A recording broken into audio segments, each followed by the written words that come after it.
North and South Seafood and Smokehouse presents The Kelly Sheffield Show on 100.5 ESPN and the ESPN Wisconsin app. Alongside Wisconsin Badgers Volleyball head coach Kelly Sheffield, here's Jon Arias.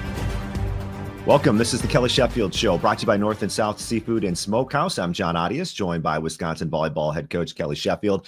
The Badgers still just one loss this season after a 2-0 weekend in Big Ten play. So now 2-0 in the conference, getting set for a couple of more matches this week at the Fieldhouse. We'll talk about that. We'll talk about the weekend that was, plus your questions as well coming up a little bit later on.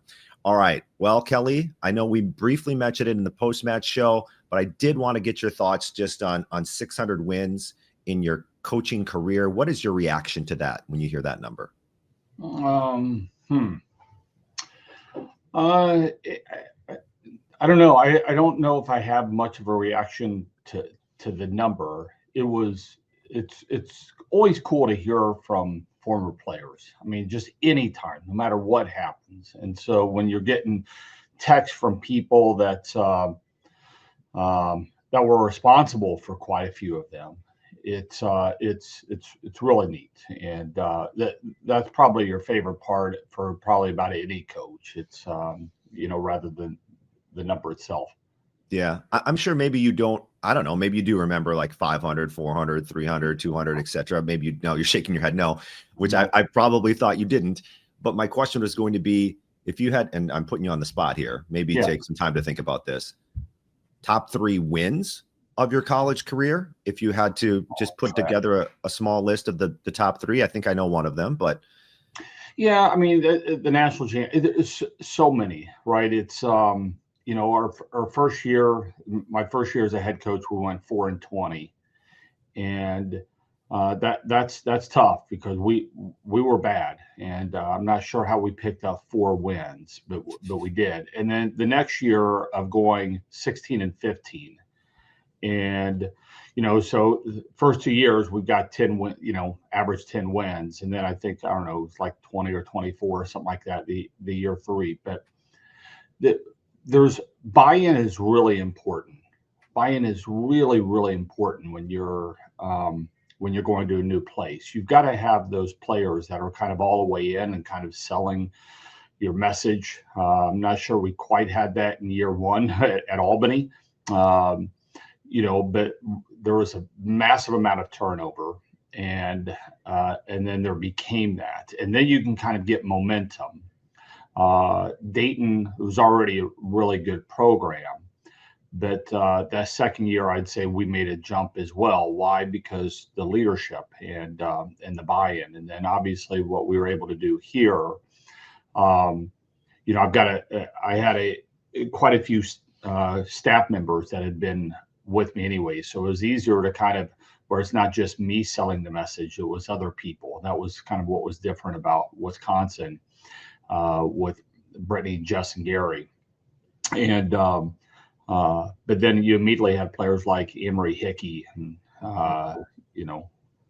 Courtney Thomas and a lot of those guys that were just bought in pretty early to help, and those are the critical elements. As a coach, you think about those types of things way more than any number. It's just who's with you, who's invested, who's maxing out their potential. Those are the things that are kind of cool. And then when you hear back from them, it brings you right back to those moments with them.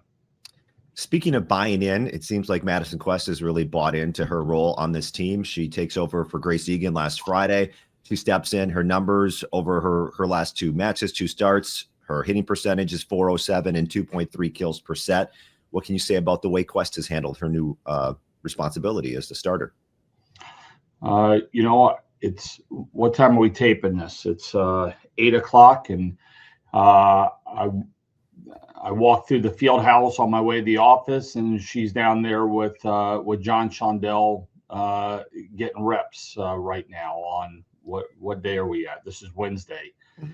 Yesterday morning at Tuesday, I walk through the field house even earlier, and guess who's in there with John Shondell getting extra reps? It's she's she wants to be great. She's going to be a great player for us. And, she's got what, two starts under her belt right now in her college career. And, she's a sponge. She's taking everything in, and she's just going to keep getting better and better because it's really important to her.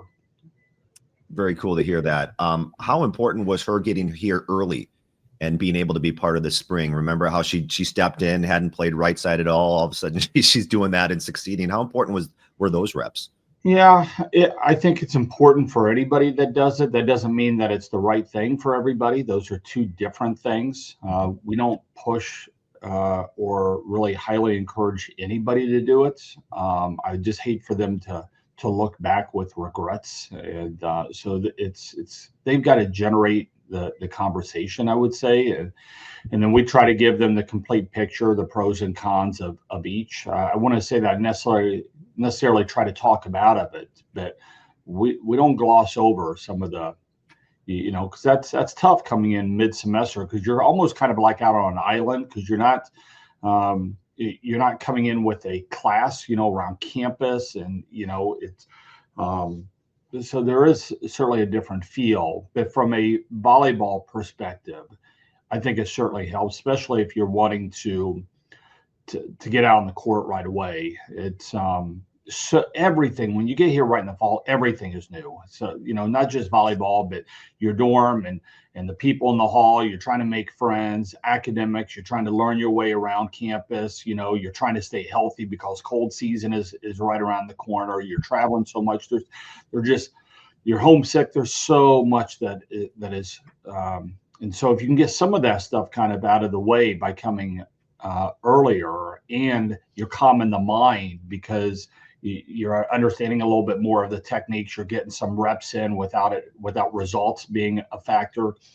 I think it certainly helps. I think it certainly helped with Madison. You also think about with Madison and Grace Egan, who's on the right. Neither one of them had been right side players. And so to be able to get some of that training and be able to get some matches in under their belts in front of fans, I think we're at a better starting point today because of that. So Grace Egan, have you had conversations with her? What is she saying in those conversations? And does this small amount of time, the way you described it, is that likely to carry over to this weekend, or is it a wait and see? No, I mean, it'll be an extended period of time. Exactly how long? She's not out for the season, but yeah, we're not in a day-to-day basis. Okay. How is she handling everything? It's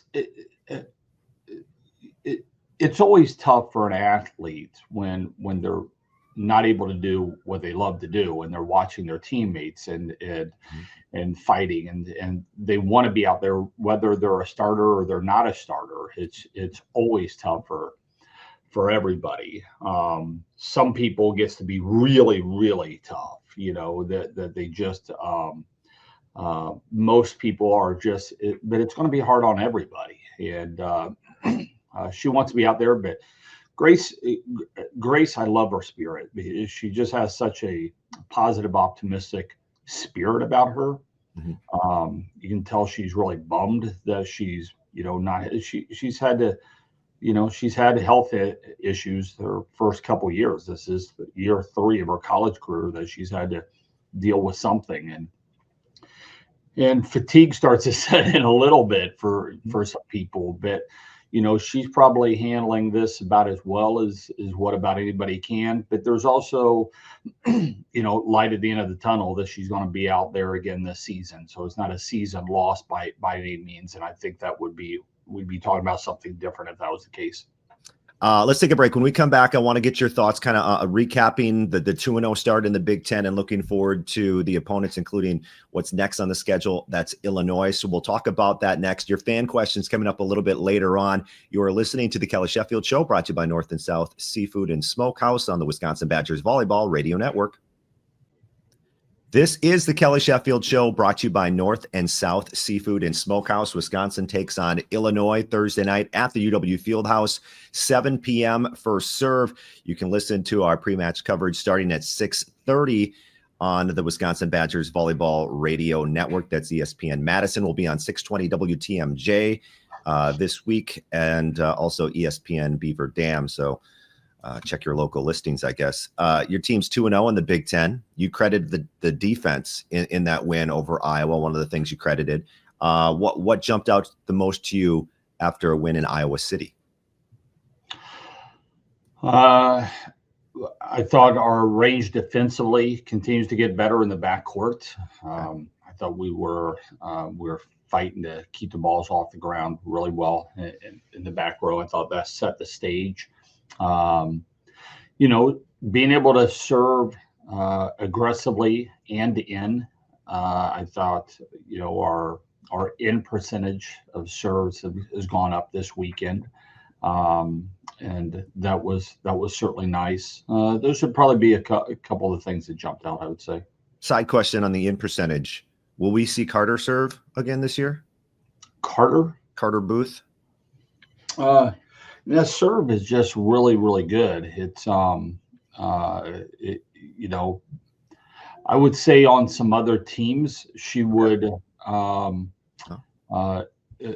serve would definitely, where it is today, would definitely be out there. But, we've got some people that are not in the, when you've got Natalie Wardlow and Addie Horner in Miley Chan's serve on the bench, we're not using very many subs, right? So we've got all the subs that we need right now to be able to use that. I would say that their equal ability to put pressure on, their in percentage is a little bit higher, and they're probably defending a little bit better. And it's that I'd probably be more likely to go that direction.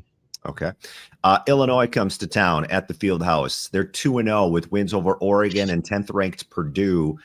What are they doing well right now that you're going to have to be ready for? Yeah, we're looking up at them on the RPI. I mean, they come into this with a really solid RPI, and that's kind of the funny thing. I think 2 weeks ago we were like 125 in the RPI or something like that. You just not used to seeing that, but I think we've got ourselves up in the top 15 right now. But they're looking above us, and I think Michigan, who we've got at the end of the weekend, I think might be above us or right around us as well. So great opportunities, resume building this weekend. Illinois, they're running it with some really good tempo of the left pin. They're running it really fast. The key is, can they pass well enough? They're not an elite passing team, but when that's in the pocket, it can be really a handful to get four hands in front of them. They're running it really quick out the middle. They're running it really quick to the left pin. Back behind, it's a lot slower. It's a much higher ball to their lefty that transferred in from Texas. But they're thumping the ball pretty well. They've got a pretty aggressive setter, although she's a little bit on the smaller side. But they're playing with a lot of confidence, and they're playing hard.